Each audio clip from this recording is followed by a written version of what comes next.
देश में आज हुआ करीब 50 लाख का वैक्सीनेशन। अब तक लगाई गई 34 करोड़ 43 लाख से अधिक डोज। यूपी जिला पंचायत चुनाव परिणाम में बीजेपी ने लहराया परचम। भाजपा के 75 में से 67 जिला पंचायत अध्यक्ष। उत्तराखंड में पुष्कर सिंह धामी कल लेंगे सीएम पद की शपथ। पेश किया सरकार बनाने का दावा। आईआईटी कानपुर अध्ययन में बड़ा दावा। तेजी से फैलने वाला म्यूटेंट नहीं मिला तो कोविड-19 की घातक तीसरी लहर से हो सकता है बचाव। झूठ और भ्रम का पर्यायवाची बन चुकी है कांग्रेस। भाजपा प्रवक्ता संबित पात्रा ने लगाया आरोप।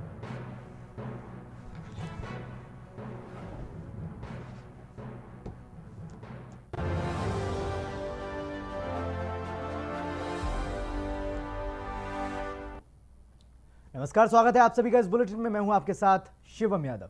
आम आदमी पार्टी ने अगले साल होने वाले विधानसभा चुनावों को लेकर तैयारियां शुरू कर दी हैं। आम आदमी पार्टी लगातार उत्तर प्रदेश में अपना कुनबा बढ़ाने में लगी हुई है। आपके राज्यसभा सांसद संजय सिंह की मौजूदगी में आज तेज तर्रार अधिकारी और पीसीएस संघ के अध्यक्ष रहे हरिशंकर पांडे ने आम आदमी पार्टी की सदस्यता ग्रहण की।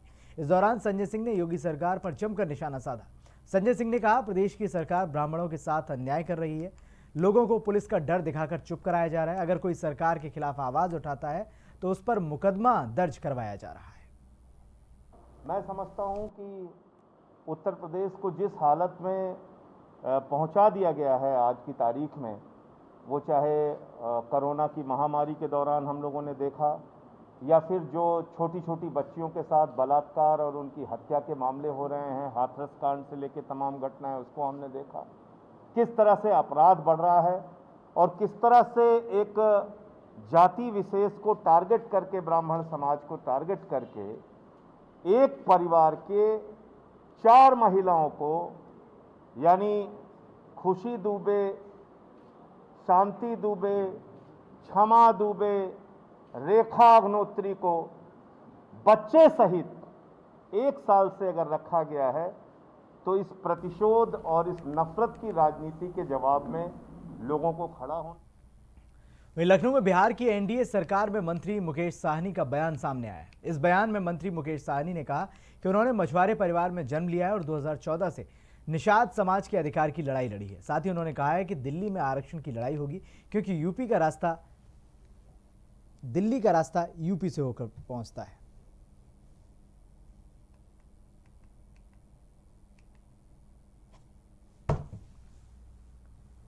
वहीं सपा के राष्ट्रीय अध्यक्ष अखिलेश यादव के संसदीय क्षेत्र में एक बार फिर समाजवादी पार्टी ने जिला पंचायत अध्यक्ष के पद पर जीत दर्ज की है। सपा प्रत्याशी विजय यादव ने बीजेपी उम्मीदवार संजय निषाद को 74 वोटों से हराया है।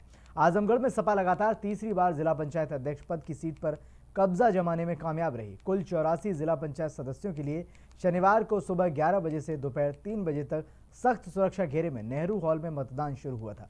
दोपहर 2:15 बजे मतदान खत्म होने के बाद 3 बजे से वोटों की गिनती शुरू हुई थी, जिसमें सपा प्रत्याशी विजय यादव को 79 और संजय निषाद को 5 वोट मिले। सबसे पहले तो हम अपने राष्ट्रीय अध्यक्ष अखिलेश यादव जी का बहुत बहुत धन्यवाद देते हैं। उन्होंने हमारे ऊपर विश्वास किया और हमें आजमगढ़ जिले, मजबूत जिले से हमें प्रत्याशी बनाया। और यहाँ के वरिष्ठ सम्मानित नेताओं का भी बहुत बहुत धन्यवाद देते हैं कि उन्होंने भी हमें अपने बच्चे के स्वरूप में बहुत ही मजबूती के साथ हमारा साथ दिया। और अपने सभी जिला पंचायत सदस्यों का भी बहुत बहुत धन्यवाद देते हैं कि उन्होंने हमारे ऊपर विश्वास किया ताकि आने। महुआ जिले में बुंदेलखंड क्रांति दल के सदस्यों ने प्रधानमंत्री नरेंद्र मोदी को संबोधित करते हुए डीएम को ज्ञापन सौंपा। सौंपे गए ज्ञापन में सदस्यों द्वारा बुंदेलखंड को अलग राज्य बनाए जाने की मांग की गई है। इस मौके पर सदस्यों के साथ बुंदेलखंड क्रांति दल के जिलाध्यक्ष प्रदीप राजपूत भी मौजूद रहे। उन्होंने कहा कि अति पिछड़े और विकास की मुख्य धारा से अलग हुए बुंदेलखंड को जल्द अलग राज्य बनाया जाए, जिससे बुंदेलखंड में विकास हो सके। मैं बुंदेलखंड राज्य बनाने के लिए यहाँ पर ज्ञापन देने आई हूँ कलेक्टर साहब के यहाँ, और हम लोगों ने कई बार ज्ञापन दिया है, लेकिन उन्होंने इस बात पे कभी भी हम लोगों को वो नहीं दिया, रिस्पांस नहीं दिया। ना ही अभी तक कोई बुंदेलखंड राज्य बनाने के लिए कुछ भी हम लोगों को स्वीकृति नहीं दी है। हम लोग चाहते हैं कि वहीं यूपी के औरैया में जिला पंचायत अध्यक्ष के चुनाव में भाजपा के कमल दोहरे ने जीत दर्ज की है। कमल दोहरे ने सपा प्रत्याशी को 4 वोटों से हराया। भाजपा प्रत्याशी की जीत से बीजेपी खेमे में खुशी की लहर दौड़ गई है। जिले में कुल 23 जिला पंचायत सदस्यों में से 13 वोट भाजपा को मिले, जबकि 9 वोट सपा के खाते में गए। बीजेपी के वरिष्ठ नेताओं और कार्यकर्ताओं ने जीत के इस मौके पर कहा कि बीजेपी सरकार ने किए गए वादों को पूरा किया है। ठीक वैसे ही आने वाले समय में जिला पंचायत अध्यक्ष कमल दोहरे अपने वादों पर खरा उतरेंगे और क्षेत्र का विकास करेंगे। वो जो कुल वोट 23 हैं, जिसमें 22 वोट पड़े हैं और 22 में 13 वोट भारतीय जनता पार्टी के प्रत्याशी कमल दोहरे के पक्ष में पड़े हैं और भारतीय जनता पार्टी औरैया से विजयी हुई है। भारतीय जनता पार्टी ने मुझे, मैं तो एक सामान्य परिवार से हूँ और मुझे उन्होंने उच्च सदन में स्थान देने के लिए सबसे पहले तो मैं उनका बहुत आभार व्यक्त करती हूँ।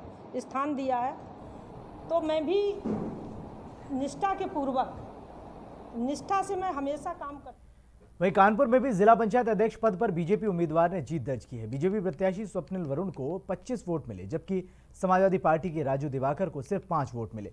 जिला पंचायत अध्यक्ष पद पर मिली जीत के बाद बीजेपी कार्यकर्ताओं में काफी उत्साह दिखाई दे रहा है। आपको बता दें कि स्वप्निल वरुण पूर्व कैबिनेट मंत्री कमल रानी वरुण की बेटी हैं। स्वप्निल वरुण की जीत पर बीजेपी के वरिष्ठ नेताओं ने बधाई दी है।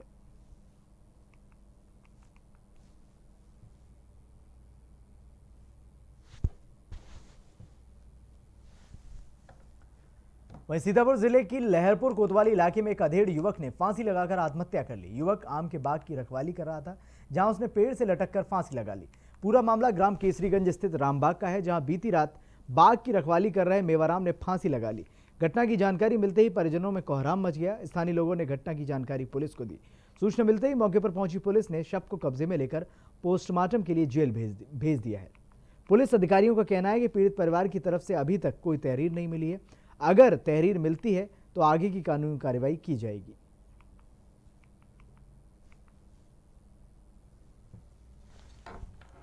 वहीं सुल्तानपुर में जिला पंचायत अध्यक्ष के चुनाव में दोबारा बीजेपी का डंका बजा है।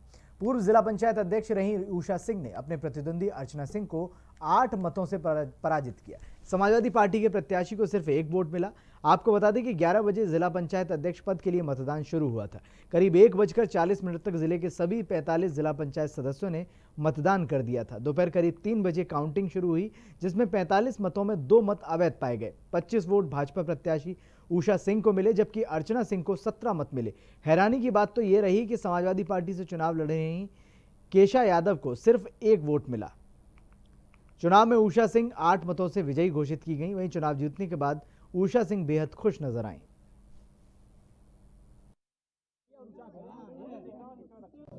पूरे जनता को कहना चाहते हूँ, पूरे उत्तर प्रदेश को कहना चाहते हूँ, अपने सरकार को कहना चाहते हूँ, जो विकास हमने किया 5 साल पिछले वाले को, उसको सारी सबको बधाई। जीत का कैसा लग रहा है आपको? क्या जीत का कैसा लग रहा है? जीत को बहुत अच्छा लग रहा है। जीत के कानपुर में फर्जी कंपनी बनाकर करोड़ों रुपए की ठगी का मामला सामने आया है। बता दें कि आरोपी ने प्रगति ग्रीन एग्रो प्रोड्यूसर के नाम से एक कंपनी बनाई थी और उसके बाद आरोपी युवक 6 साल में पैसा ट्रिपल करने की स्कीम देकर लोगों से ठगी करता था। वहीं जब इस मामले की शिकायत पुलिस से की गई तो पुलिस ने इस मामले में कोई कार्रवाई नहीं की। पुलिस ने दर्जनों पीड़ितों से तहरीर लेकर मामला लटका दिया। मामले की जानकारी के लिए पुलिस आला अधिकारियों का फोन तक नहीं उठता। वहीं यह पूरा मामला नौबस्ता थाना क्षेत्र के आवास विकास इलाके का है।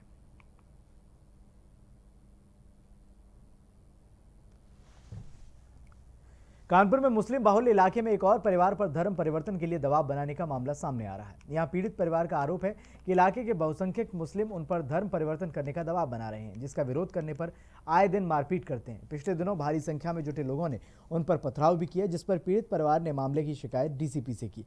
वहीं पुलिस ने मामला दर्ज कर जाँच शुरू कर दी है। पीड़ित परिवार ने अपने घर के बाहर पलायन के साथ घर बिकाऊ है लिख दिया है। वहीं दूसरे पक्ष के लोगों का कहना है कि बच्चों के झगड़े को सांप्रदायिक रंग दिया जा रहा है। और ज्यादा जानकारी के लिए हमारे साथ हमारे संवाददाता गौरव फोन लाइन पर जुड़ चुके हैं। गौरव, क्या ये मामला है आखिर? देखिए, पूरे उत्तर प्रदेश में धर्मांतरण के मामले दूर पकड़ते जा रहे हैं। कानपुर की बात करेंगे। कानपुर का नवस्ता थाना क्षेत्र अंतर्गत चमन नगर का ये मामला है, जहां पर अभी हाल ही में करीब 4 से 5 दिन पहले डीसीपी कार्यालय में पीड़ित परिवार ने पहुंचकर इस बात की शिकायत की थी कि उस मुस्लिम बहुल क्षेत्र पर वहां के लोग उनको प्रताड़ित कर रहे हैं, उनको तरह तरह से प्रताड़ना दी जाती है, धमकी दी जाती है, धर्म परिवर्तन की बात सामने आ रही है। उसके बाद कार्रवाई की मांग भी की थी।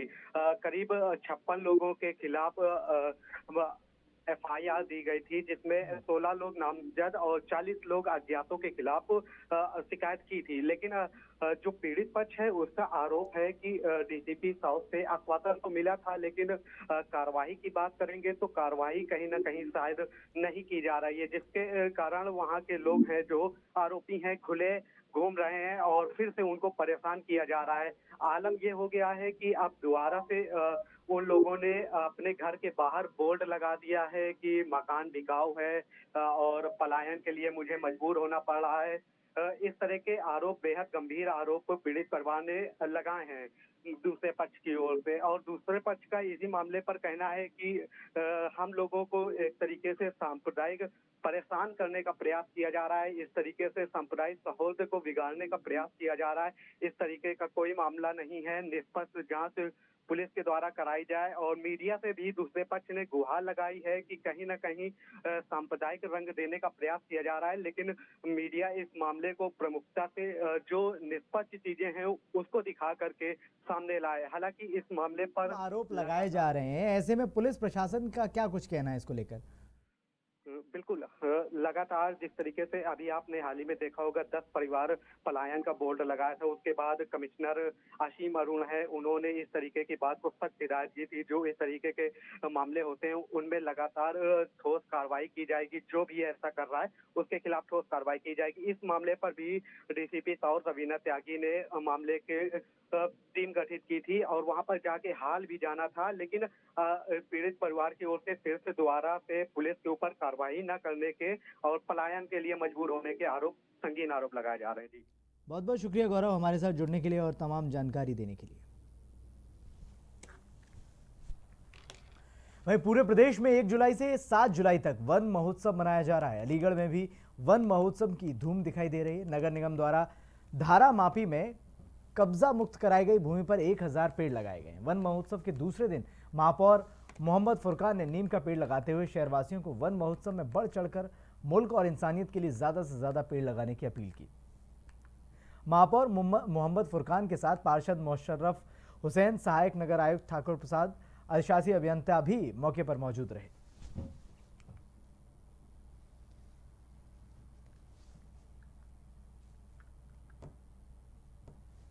और इस वक्त ज़्यादा जानकारी के लिए हमारे साथ हमारे संवाददाता खलीग अंसारी सीधे फोन लाइन पर जुड़ चुके हैं।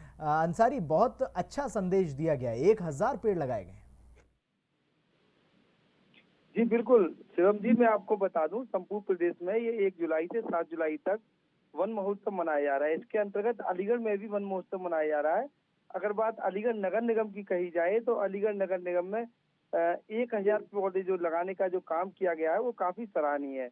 वन महोत्सव के दौरान जो महापौर हैं मोहम्मद फुरकान अहमद, उनके द्वारा 1000 पेड़ लगाते हुए एक बात कही है। उनके द्वारा सीधे तौर पर कहा गया है कि पेड़ लगाने से जो ऑक्सीजन की कमी है वो सबसे ज्यादा जो व्यक्ति को जरूरी होती है वो ऑक्सीजन होता है, उसकी जो कमी है वो कहीं ना कहीं दूर होगी और मुल्क को हरा भरा बनाने के लिए एक ज्यादा से ज्यादा लोग पेड़ लगाएं, जिससे एक हरियाली का संदेश लोगों के बीच जाएगा। और कहीं ना कहीं आम जनता को वनों की और पेड़ों की काफी जरूरत होती है, जिससे आम जनता के बीच जो है वन लगने से और पेड़ों का जो ज्यादा लगने का जो काम है वो होता रहेगा, तो ऑक्सीजन की कमी कहीं ना कहीं दूर होगी। जी, जुड़ने के लिए और जानकारी देने के लिए। वहीं औरैया में डीएम और एसपी का विवादित वीडियो सोशल मीडिया पर काफी तेजी से वायरल हो रहा है। वायरल हो रहे इस वीडियो में जिला पंचायत सदस्य धर्मेंद्र यादव को वोट न डालने की बात कही जा रही है। वहीं इस पूरे मामले में सपाइयों ने चुनाव को लेकर सवाल खड़े किए हैं और निष्पक्ष चुनाव की मांग की है। देखिए, मैं आपको बता दे रहा हूं, जो भी इस तरह के अधिकारी हैं वो अपने आचरण में सुधार कर लें, नहीं तो सारे ऐसे अधिकारियों की लिस्ट तैयार हो रही है। 6 महीने बाद सत्ता परिवर्तन होगा, किसी को भी बख्शा नहीं जाएगा। यही मैं बता रहा हूँ, ऐसी गलती धोखे से भी ना कर ले। कोई और ये का इतिहास जानते ही हैं पिछले चुनाव का भी, और ऐसी धोखे से भी गलती ना करें। और कोई भी अगर ऐसा अधिकारी गलती करेगा या किसी भी समाजवादी पार्टी के कार्यकर्ता उत्पीड़न होगा तो उसे आने वाले प्रदेश में वन महोत्सव चल रहा है और सरकार के निर्देश पर प्रदेश में 30 करोड़ पौधे लगाए जाने का लक्ष्य रखा गया है। शाहजहांपुर में वित्त व चिकित्सा शिक्षा मंत्री सुरेश खन्ना ने ककरा कला क्षेत्र में नगर निगम द्वारा शमशान भूमि के सौंदर्यीकरण कराए जाने के काम को ध्यान में रखते हुए वृक्षारोपण किया। शमशान भूमि में 900 पौधे रोपित किए गए। कार्यक्रम के दौरान वित्त मंत्री के साथ जनपद के सांसद अरुण कुमार सागर भी मौजूद रहे। इस दौरान नगर स्वास्थ्य अधिकारी डॉक्टर SK गौतम सहित अन्य अधिकारियों ने भी वृक्षारोपण किया। वित्त मंत्री ने कहा कि प्रदेश में हरित क्रांति को बढ़ावा देते हुए इस साल जुलाई महीने में 25 करोड़ से 30 करोड़ पौधे लगाने का लक्ष्य रखा गया है। अजीजगंज में एक इंटर कॉलेज लड़कियों का बन रहा है, उससे इस पूरे क्षेत्र को और खास तौर से अजीजगंज क्षेत्र को बहुत बड़ा फायदा होगा शिक्षा के क्षेत्र में, क्योंकि हम जानते हैं कि कन्याओं की शिक्षा के लिए हमारे वहाँ बहुत कम अवसर हैं। जिस हिसाब से जूनियर हाई स्कूल्स हैं उसके हिसाब से यहाँ पर इंटरमीडिएट कॉलेज नहीं है। अभी इस क्षेत्र में national girls school, mission inter college या GIC, GGIC, आर्य कन्या, आर्य महिला, तारा पाठक, अंगनेलाल कन्या के 9 से लेकर इंटरमीडिएट तक बहुत कम अपॉर्चुनिटी। वहीं कानपुर के गोविंदनगर इलाके में ससुराल पक्ष से तंग आकर विवाहिता ने फांसी लगाकर आत्महत्या कर ली। पारिवारिक कलह के चलते महिला ने इस तरह का कदम उठाया है। मृतका की मौत पर उसके परिवार वालों ने ससुराल पक्ष पर प्रताड़ित करने का आरोप लगाया। फिलहाल सूचना के आधार पर मौके पर पहुंची पुलिस ने शव को कब्जे में लेकर पोस्टमार्टम के लिए भेज दिया है।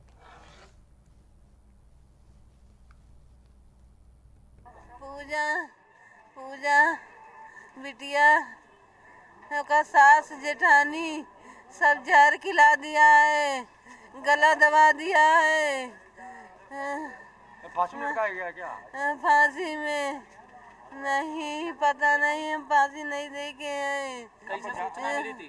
वो सूचना मिली है कि हमारे मैसेज भेजी है कि बाबा हम इस घर से उब गए हैं, तो हमारा लड़का कहा है कि बड़ा वाला लड़का के फोन करी थी जानी जब बउआ।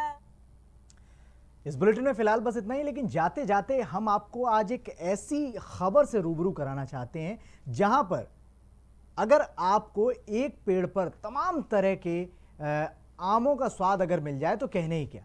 ऐसा ही हुआ है हमारे उत्तर प्रदेश में। एक हॉर्टिकल्चर ने पेश किया है ये मशाल कि ये किस तरह से पूरा किया जा सकता है एक ही पेड़ में, एक ही आम के पेड़ में कई तरह की वैरायटी। आप इस रिपोर्ट को देखिए। आम का अजब गजब पेड़। ये आम नहीं है आम। पेड़ एक पर फल अनेक। अजब पेड़ की गजब कहानी।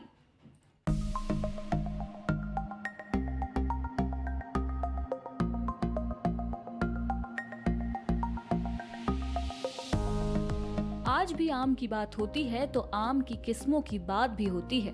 कोई लंगड़े आम की कहानी बताता है तो कोई दशहरी, चौसा और अलग अलग आमों के किस्म की बात करता है।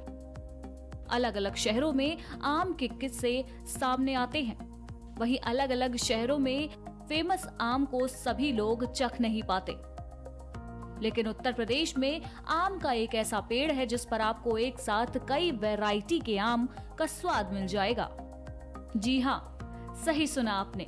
सहारनपुर में एक ऐसा पेड़ मौजूद है जहां 121 किस्म के आम उगते हैं। ये पेड़ सहारनपुर के कंपनी बाग इलाके में लगाया गया है। वैसे तो ये पेड़ 15 साल का हो गया है, लेकिन करीब 5 साल से हॉर्टिकल्चरिस्ट इस पेड़ पर एक्सपेरिमेंट्स कर रहे हैं, जिससे नई तरह की वैरायटी को शुरू किया जा सके।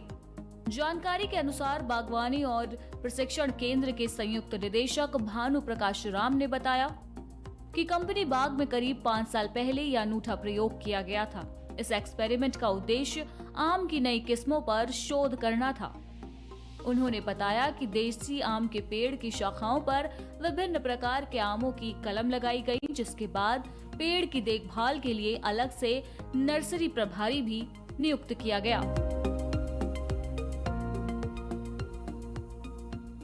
मेरा नाम भानु प्रकाश राम, संयुक्त निदेशक अवधानी प्रयोग प्रशिक्षण सहारनपुर।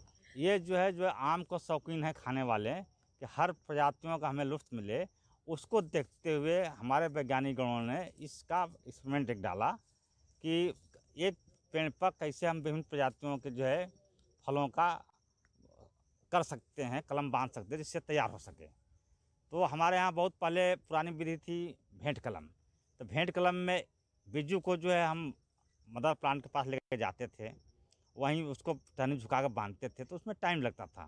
लेकिन हमारे वैज्ञानिकों के अथक मेहनत से सिर्फ टहनी ही ला कर बांध देते हैं मदर प्लांट से, हूबहू वहीं चाहे दशहरी हो, लंगड़ा हो, चौसा हो, मल्लिका हो, उसका स्वरूप उस पर आ जाता है। बिज्जू किसी और क्या होता है, लेकिन उस पर जो टहनी बांधते वो प्रजाति हमारे पास आ जाती है। तो उसी को देखते हुए इस प्रजाति का जो है एक पेड़ पर जो 121 प्रजाति का ये हुआ है। इससे फ़ायदा तो कमर्शियल तो नहीं है, लेकिन आम के जो शौकीन हैं, जो चाहते हैं कि हमको अधिक से प्रजातियों का कम जगह में हमको खाने को मिल जाए, स्वयं के खाने के लिए किचन गार्डन में लगाना है, अपने फार्म हाउस में करना है, तो उनके लिए ये एक प्रेरणा का स्रोत है। ये 15 साल का है। ये सब प्रजातियाँ बांधने में कम से कम 10 साल लगे हैं। जैसे पौधे ग्रोथ होता गया, टहनियाँ मिलती गई, उससे हमारे वैज्ञानिक बांधते रहे। आगे भी इस पर जो इस साल टहनियाँ निकली हैं, उस पर भी जुलाई अगस्त में हम जो है अन्य प्रजातियों का जो हमारे पास है उसकी हम बधाई करेंगे। हाँ, नई प्रजातियाँ जैसे सूर्या है, आपका अंबिका है, पूसा श्रेष्ठा है, पीताम्बरा है, इन सब का